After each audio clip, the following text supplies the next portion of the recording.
Hello बच्चों, आइए देखते हैं टाइम और डिस्टेंस के कुछ ऐसे क्वेश्चन जो रेशियो के ऊपर डिपेंड होते हैं। इन्हें किस तरह से हल करते हैं। अगर अभी तक मेरे चैनल को सब्सक्राइब नहीं किया है तो सबसे पहले सब्सक्राइब कीजिए। ये क्वेश्चन क्या गिवन है कि ए तथा बी की चालों का अनुपात 3:4 है। एक निश्चित दूरी बी ने 24 मिनट में तय की है। इस दूरी को ए द्वारा कितने समय में तय किया जाएगा। आइए इस तरह के क्वेश्चन को कुछ ही सेकंड में किस तरह से हल करते हैं। ध्यान से देखिए क्वेश्चन को। ये चाल दे रखी है, क्या दे रखी है? चाल दे रखी है। चाल यानी हम ये कहें अगर चाल ए की ये है और बी की ए की चाल 3 है, बी की चाल 4 है। क्लियर है चीज? और चाल का बिल्कुल उल्टा क्या होता है? चाल का उल्टा होता है समय। चाल का उल्टा होता है समय। तो समय कितना लगेगा? 4 और 3 का लगेगा। अगर किसी दूरी को तय करने में ए 3 किलोमीटर प्रति घंटे की रफ्तार से चलता है और बी 4 किलोमीटर प्रति घंटे की रफ्तार से चलता है, तो उसी दूरी को ए 4 घंटे में तय करेगा और बी जो 3 घंटे में तय करेगा। क्लियर है चीज? अब यहाँ पर क्या कहा है इन्होंने कि बी ने 24 मिनट में इस दूरी को तय की, तो इसका बी का समय क्या है? यह है बी का समय। बी का समय यह है, ये बी का समय यह है और यहाँ बी का समय यह दे रखा है। बी ने 24 मिनट में तय किया, यहाँ बी बराबर 3 दे रखा है। यानी इसको मैं कह सकता हूँ 3x इक्वल टू 24 कह सकता हूँ। और x इक्वल टू हमारे पास क्या कह सकते हैं? जब ये रेशियो में होते हैं तो रेशियो को अलग अलग करते हैं तो x लगा देते हैं। x या y लगा दो, आप x लगा देते हैं। तो यहाँ देखिए x इक्वल टू 8 आ गया। अब इसने क्या कहा? ए द्वारा कितने समय में दूरी तय की। इस 8 की मल्टीप्लाई कहाँ होगी? 8 की मल्टीप्लाई 4 के साथ 8 चक्कू 32 यानी 32 मिनट में। क्लियर है चीज? आइए सेकंड क्वेश्चन करते हैं। ये क्वेश्चन क्या गिवन है? ध्यान से देखिए जरा। ये क्वेश्चन गिवन है, एक ही दूरी तय करने जा रहे दो व्यक्तियों ए तथा बी की चालों का अनुपात। फिर से कहानी क्या कही है? ए है, ये बी है। ये चालों का अनुपात दे रखा है। चाल चाल का अनुपात 3:4 दे रखा है। मंजिल तक पहुंचने में ए बी से 30 मिनट अधिक समय लेता है। अधिक समय लेता है यानी समय का अनुपात क्या है? तो समय क्या हुआ? समय का अनुपात हुआ 4:3 का। ठीक है चीज? यहां पर देखिए ए कितने समय में? 4 और बी 3, तो कितना समय ए ज्यादा ले रहा है? 1 यानी x। एक x कह सकते हैं। यहाँ कितना ज्यादा ले रहा है?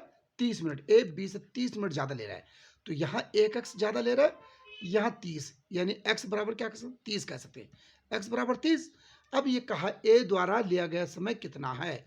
ए ने कितना समय लिया? ए का समय है 3 चक्कू 12 यानी 120 मिनट। 120 मिनट का मतलब क्या हुआ? 2 घंटे। 120 मिनट का मतलब 2 घंटे, यानी ये 2 घंटे में दूरी को तय करता है। क्लियर है? आइए अगला क्वेश्चन देखते हैं। इसी तरह का एक और क्वेश्चन। ये क्वेश्चन क्या गिवन है? वेरी इंपॉर्टेंट क्वेश्चन है ये क्वेश्चन क्या गिवन हमको?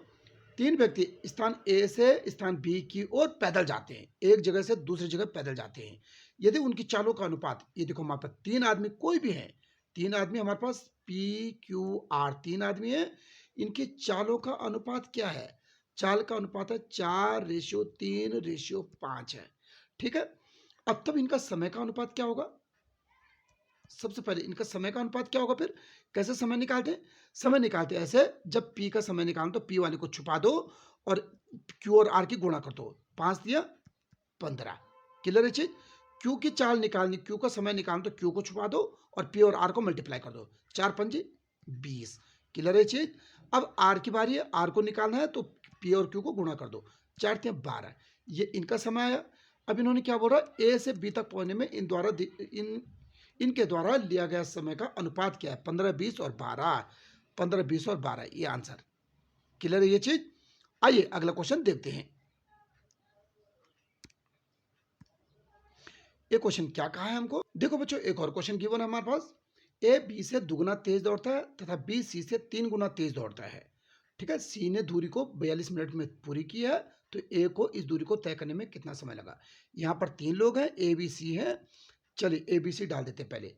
यहाँ पर ए है, यहाँ पर बी है, यहाँ पर सी, ये तीनों लोग दौड़ रहे हैं, है ना? ए बी से दुगना तेज यानी ए दुगना तेज दौड़ता है बी से। क्लियर है चीज? अब क्या? बी सी से 3 गुना यानी बी कितना? इस सी से 3 गुना, ये 3 गुना है। सी अगर 1 दौड़ता है तो बी 3 गुना दौड़ता है। यहाँ पर पहली लाइन में क्या बोला इसने? ए बी से दुगना तेज दौड़ता है। ए बी 1 किलोमीटर है तो ए 2 किलोमीटर दौड़ेगा। क्लियर है चीज? अब हमने इन क्वेश्चन में क्या देखा? रेशियो इक्वल रेशियो में क्या कहते हैं? अगर ये खाली है बगल वाला तो इसके बगल वाले को यहाँ भर देते हैं। यहाँ खाली जगह तो इसको भर दो और मल्टीप्लाई कर दो। 1 एकम 1 बना, 3 एकम 3 बना, 2 3 6 बना। क्लियर है ये चीज। अब हमारे पास ये चालों का अनुपात हो गई, ये चाल आ गई। कैसे पता लगा हमें? क्योंकि ये दौड़ता है, ये दौड़ रहे हैं, यानी चाल का अनुपात है। तो समय का क्या हुआ अनुपात? समय का अनुपात क्या होगा देखो जरा। मैंने कहा था ए के बारे ए को निकालना, तो ए को छुपा दो और बी और सी को गुणा कर दो। 3 एकम 3। अब ये देखो हमको बी निकालना है, तो बी को छुपा दो, 6 एकम 6। अब सी निकालना है, तो ए और बी को गुणा करो, 6 3 18। अब इन्होंने कहा सी 42 मिनट में दूरी तय करता है, तो यहाँ कितने मिनट में तय कर रहा है? 18x में। ये रेशियो है ना ये, तो हम कह सकते हैं 18x बराबर हमारे पास 42 कह सकते हैं, क्योंकि यहाँ सी 42 मिनट में तय कर रहा है। यहाँ 18 है, सी की वैल्यू यहाँ 18 है, यहाँ सी की वैल्यू 42 है। यानी ये भी कह सकते हैं कि 18 बराबर 42 भी कह सकते हैं। 18 का मान 42 है, तो यहाँ से ये भी कह सकते हैं 42/x 42/18 कह सकते हैं। अब हमारे पास 6 3 18, 6 7 42। इसका मतलब ये हुआ कि x बराबर हमारे पास क्या हुआ? 7/3 हो गया। अब इन्होंने कहा ए को इस दूरी को तय करने में कितना समय लगेगा? ए का समय है, ए का समय है ना, तो ए इसको ए से गुणा कर दो, इसको ए से गुणा कर दो। यानी कि गुणा जब करेंगे तो 7/3 इंटू 3 आएगा, 3 से 3 कैंसिल, यानी 7 मिनट। आंसर कितना होगा? ये 7 मिनट। क्लियर है चीज? वीडियो पसंद आई हो तो लाइक कीजिए, शेयर कीजिए और सब्सक्राइब जरूर कीजिए। Thank you.